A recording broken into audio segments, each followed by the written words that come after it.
Les Jeux olympiques de Mexico de 1968 sont souvent évoqués pour leurs performances sportives impressionnantes ainsi que pour les bouleversements politiques et sociaux qui ont marqué cette édition. Ce moment a été caractérisé par des tensions et des contestations, tant sur la scène sportive que dans la société. Ces Jeux se sont déroulés dans un contexte post-colonial, où les aspirations des jeunes générations à travers le monde cherchaient à s'exprimer et à revendiquer des droits. L'événement marquant de ces Olympiades fut la célèbre protestation des athlètes afro-américains Tommie Smith et John Carlos, qui ont levé le poing ganté de noir sur le podium lors de la cérémonie des médailles du 200 mètres.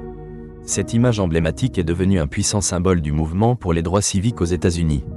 Leur geste représentait un acte de défi contre le racisme et les inégalités, tant sur le plan national qu'international. Ce geste de révolte s'inscrivait dans un contexte de tension raciale aux États-Unis.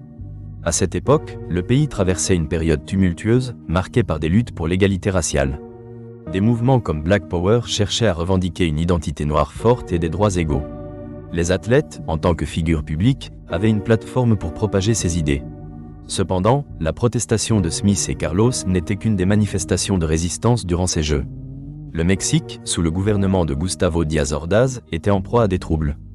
Des milliers de jeunes avaient exigé des réformes politiques et sociales, se heurtant à une répression brutale.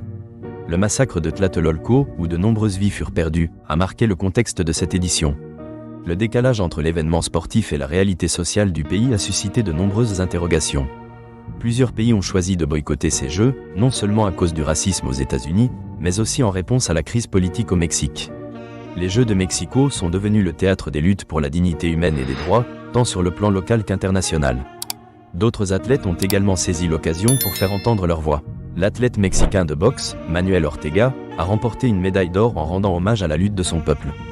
De nombreux sportifs ont intégré dans leur parcours une dimension militante, reliant les arènes sportives aux défis auxquels faisaient face les sociétés contemporaines. Ce moment historique dépasse les actions spectaculaires lors des cérémonies de remise des médailles. Les médias ont joué un rôle crucial en permettant à des millions de téléspectateurs d'être témoins de cette révolte. Les images du poing levé de Smith et Carlos ont suscité des débats sur le racisme et les inégalités. À la suite de ces événements, le Comité international olympique a réagi en renforçant ses politiques contre toute forme de protestation lors des compétitions. Cette décision a soulevé des questions sur la liberté d'expression au sein d'un événement censé incarner les valeurs de paix et d'amitié entre les nations, affirmant que le sport devait rester un espace de non-politisation. Les répercussions des Jeux de Mexico de 1968 se font encore sentir aujourd'hui. Ce moment est cité dans les discussions sur le rôle du sport dans le militantisme social. Il a ouvert la voie à d'autres manifestations d'athlètes exprimant leurs opinions sur divers enjeux politiques et sociaux. Il est essentiel de reconnaître l'impact culturel de ces Jeux. La révolte des athlètes a inspiré des générations futures, leur fournissant des références pour se positionner sur des questions de justice sociale. Les événements de 1968 rappellent que le sport n'est pas un monde à part, mais un reflet de la société. En conclusion, les Jeux olympiques de Mexico en 1968 ont été le théâtre de performances sportives et d'une révolte contre l'oppression. Cette édition a mis en lumière comment le sport peut transcender les frontières et devenir un moyen de résistance face aux injustices.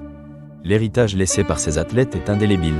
Ils contredisent l'idée selon laquelle le sport et la politique seraient séparés, révélant que chacun influence l'autre dans un monde où la quête de justice reste d'actualité.